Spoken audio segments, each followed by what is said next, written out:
नमस्कार दोस्तों, हमारे YouTube channel Kartik study line में आपका स्वागत है। मैं पंकज शुक्ला आज बीएड और BTC second semester, DElEd second semester दोनों के लिए एक कंबाइंड टॉपिक को इस वीडियो में देखते हैं। दोस्तों, अभी तक हम YouTube पर अपना जितना वीडियो डाले हैं वो आपके डीएलएड सेकंड सेमेस्टर से संबंधित इम्पॉर्टेंट है ही और एक क्रमबद्ध तरीके से सिलेबस के अनुसार है। इसी कड़ी में अब तक हमने पढ़ा स्वतंत्रता के पूर्व शिक्षा की संक्षिप्त जानकारी और अब पढ़ते हैं स्वतंत्रता के पश्चात शिक्षा की संक्षिप्त जानकारी।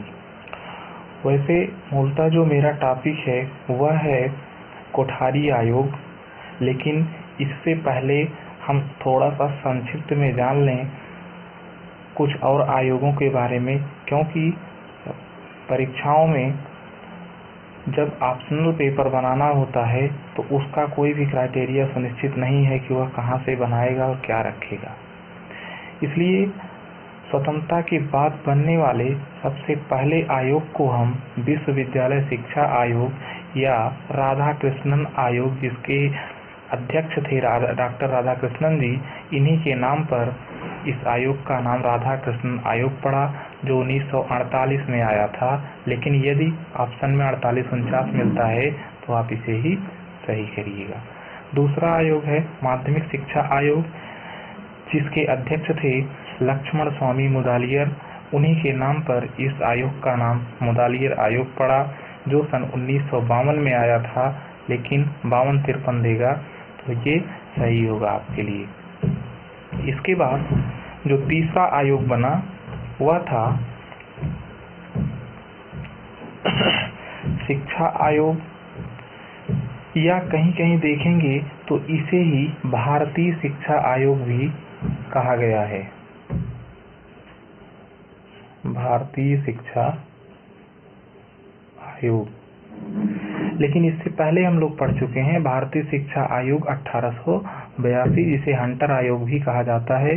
तो आप लोग इस डेट को वैसे कंफ्यूजन वाले प्रश्न नहीं डालेंगे, क्योंकि कोठारी आयोग को शिक्षा आयोग के नाम से ही जाना जाता है। ज़्यादा इम्पोर्टेंट आप इसी को समझिएगा। जो एथेंटिक बुकें हैं उसमें शिक्षा आयोग ही लिखा है, बाकी कई बुकों में हम देखें कि भारतीय शिक्षा आयोग इसको भी कहा है, कोठारी आयोग को भी और हंटर आयोग को भी।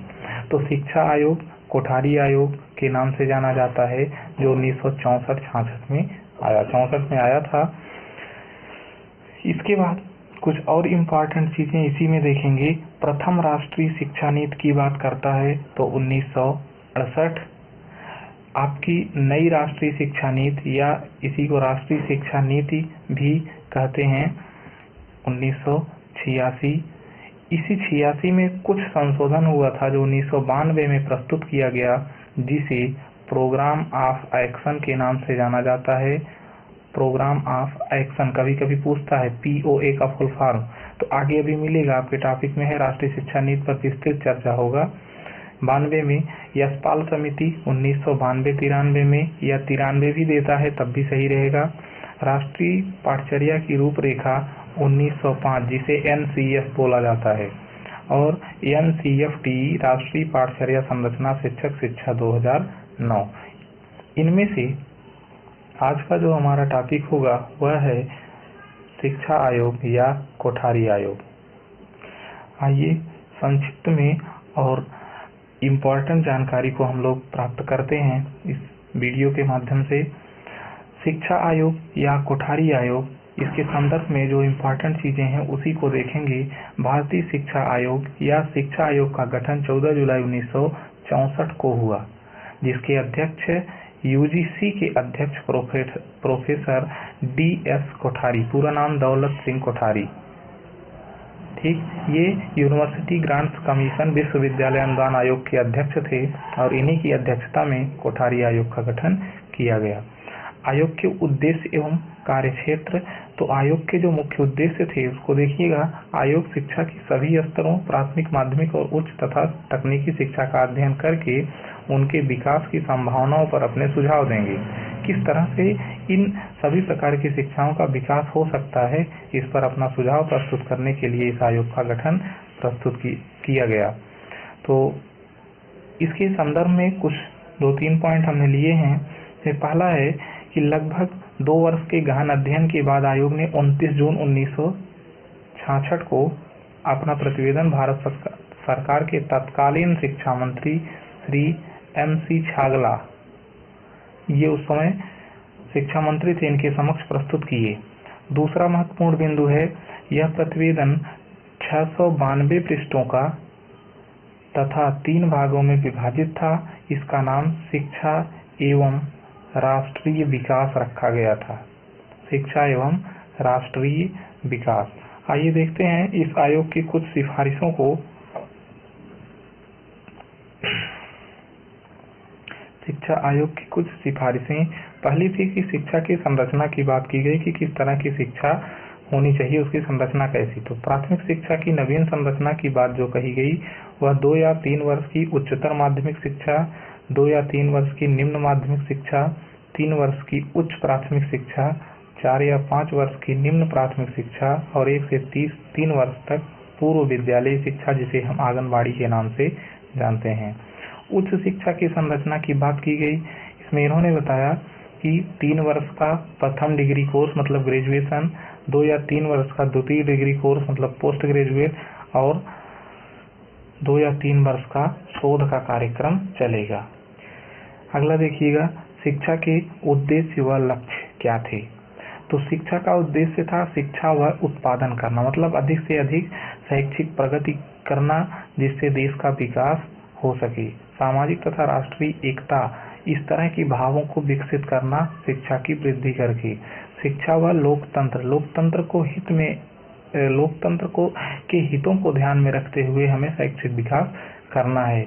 शिक्षा द्वारा आधुनिकीकरण, मॉडर्न बनाना है। जब अधिक से अधिक लोग एक उचित शिक्षा और मार्गदर्शन प्राप्त करेंगे तो आधुनिकीकरण होगा। सामाजिक, नैतिक व आध्यात्मिक मूल्यों को विकसित करना शिक्षा का मुख्य लक्ष्य इन्होंने अपने सुझाव में दिए हैं। तीसरा है शिक्षा का प्रशासन, वित्त एवं नियोजन। देखिए आपके समक्ष लिखा है कि कैबे के अधिकारों में वृद्धि की जाए। कैबे है central advisory board of education, केंद्रीय शिक्षा सलाहकार समिति, इसको कह सकते हैं कि केंद्रीय शिक्षा सलाहकार समिति, इंग्लिश में central advisory board of education. कभी कभी फुल फॉर्म पूछता है और आएगा तो जरूर 100% है, कम से कम 3-4 नंबर का फुल फॉर्म। इनके अधिकारों में वृद्धि की जाए जिससे ये उचित ढंग से अपने कार्य का संपादन कर सकें। दूसरा है NCERT को विद्यालय शिक्षा का भार सौंपा जाए। NCERT राष्ट्रीय शैक्षिक अनुसंधान एवं प्रशिक्षण परिषद, इंग्लिश में है national council of education research and training. अगला है केंद्र सरकार संपूर्ण बजट का 6% धनराशि शिक्षा के लिए सुनिश्चित करे। आगे देखते हैं शिक्षकों के वेतन, सेवा, नियुक्ति के संदर्भ में। वेतन, उनकी सेवा शर्तें और नियुक्ति के संदर्भ में भी इनका सुझाव था कि केंद्र सरकार सभी स्तरों के शिक्षकों का वेतन सुनिश्चित करे।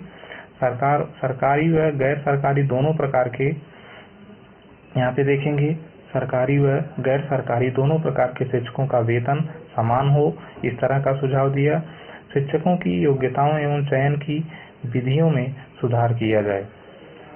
अगला था अध्यापक शिक्षा संबंधी सुझाव। शिक्षकों के प्रशिक्षण एवं उनके कार्यक्रम के लिए राज्य शिक्षा बोर्ड SBT की स्थापना हो। शिक्षक प्रशिक्षण संस्थाओं को शिक्षक प्रशिक्षण महाविद्यालय के नाम से जाना जाए। व्यावसायिक शिक्षा की उन्नति की जाए। शिक्षक प्रशिक्षण की अवधि को 2 वर्ष किया जाए। देखिए बहुत से विवाद उठे थे, लेकिन कोठारी आयोग ने पहले ही कहा था कि प्रशिक्षण को 2 वर्ष किया जाए। बीएड में जब ये 1 वर्ष का बीएड कोर्स 2 वर्ष हुआ तो इस पर बहुत से प्रश्न खड़े हुए थे, लेकिन मूलतः जो प्रशिक्षण है वह 2 वर्ष में ही अच्छे ढंग से पूर्ण हो पाएगा। इस पर सुझाव कोठारी आयोग ने दिया था। प्रशिक्षण संस्थाओं की उन्नति की जाए। अगला था लगभग सभी शिक्षा संबंधी बातों की तरफ ध्यान खींचा जाए, मतलब जिसमें शैक्षिक विकास परिलक्षित होता हुआ दिखाई दे उस तरफ ध्यान दिया जाए, जैसे नारी शिक्षा को बढ़ावा देना, शिक्षा की वित्तीय समस्याएं, शिक्षा जागरूकता। लास्ट है, इसी के परिणाम स्वरूप वर्ष 1968 में राष्ट्रीय शिक्षा नीति अस्तित्व में आई। पहली राष्ट्रीय शिक्षा नीति 1964 के कोठारी आयोग से ही प्रभावित होकर के 1968 में लागू किया गया, लेकिन पूर्ण रूप से प्रभावी यह नहीं हो गया। कोठारी आयोग के अंतर्गत दिए गए कुछ सुझावों के साथ ही राष्ट्रीय शिक्षा नीति 1968 लागू की जाती है। इसके बाद देखते हैं इसकी कुछ प्रमुख और सिफारिशें थी, जिसके बारे में हम लोग देखते हैं। समान पाठ्यक्रम के द्वारा बालक बालिकाओं को विज्ञान व गणित की शिक्षा, मतलब भेदभाव रहित शिक्षाएं, किसी भी तरह का भेदभाव न हो। 25% माध्यमिक विद्यालयों को व्यावसायिक स्कूल में बदल दिया जाए। अगला है, प्राइमरी कक्षा में मातृभाषा में ही शिक्षा दी जाए व माध्यमिक स्तर पर स्थानीय भाषा में। 1 से 3 वर्ष पूर्ण प्राथमिक शिक्षा हो, 1 से 3 वर्ष का ये पूर्व प्राथमिक शिक्षा हो, इस तरह का प्रावधान हुआ। 6 वर्ष पूरा होने पर प्रथम कक्षा में नामांकन होना चाहिए। जब बालक 6 वर्ष पूरा हो जाए तब उसे पहली कक्षा में बैठाया जाए। विषय विभाजन कक्षा 9 व 10 के बदले छात्र इसके बाद में करे, मतलब 9 और 10 पढ़ने के बाद वे विषयों को अपने मन से चयन कर सकें। अगला देखते हैं, माध्यमिक विद्यालय के प्रकार को देखा तो उच्च माध्यमिक विद्यालय एवं उच्चतर माध्यमिक विद्यालय 2 श्रेणियों में बांटा। शिक्षक की आर्थिक, सामाजिक व व्यावसायिक स्थिति सुधारने की भी सिफारिश की गई। शिक्षा के पुनर्निर्माण में कृषि में शोध तथा इससे संबंधित उच्च विज्ञानों को प्राथमिकता दी जानी चाहिए। और 10वां पॉइंट है, विश्वविद्यालय में एक छोटी सी संस्था ऐसी बनाई जाए जो उच्चतम अंतर्राष्ट्रीय मानकों को प्राप्त करने का उद्देश्य रखती हो, मतलब जो अंतर्राष्ट्रीय स्तर के कार्यों में हस्तक्षेप करने का प्रयास करती हो, इस तरह की एक संस्था को बनाया जाए। अगला देखिएगा, शिक्षा के अनिवार्य अंग के रूप में समाज सेवा व कार्य अनुभव, देखिए के रूप में समाज सेवा व कार्य अनुभव, जिसमें हाथ से काम करने व उत्पादन अनुभव शामिल हों, आरंभ किए जाएं। इस पॉइंट का मतलब यही है कि करके सीखना या हस्तशिल्प को बढ़ावा देने की बात इन्होंने कहा है। नोट करके कुछ महत्वपूर्ण बिंदु हैं, उसको भी देखेंगे। आयोग की सिफारिशों के आधार पर देश में पहली राष्ट्रीय शिक्षा नीति का निर्माण कर 24 जुलाई 1968 को घोषित किया गया। पहली राष्ट्रीय शिक्षा नीति, इस पर पीछे भी हमने चर्चा किया। और सबसे महत्वपूर्ण बातें ये हैं कि यह 10+2+3 शिक्षा संरचना लागू करने का प्रयास शुरू हुआ, लेकिन यह लागू नहीं हो पाया था। लागू राष्ट्रीय शिक्षा नीति 1986 से ही हुआ था। आज के वीडियो में इतना ही। बहुत बहुत धन्यवाद।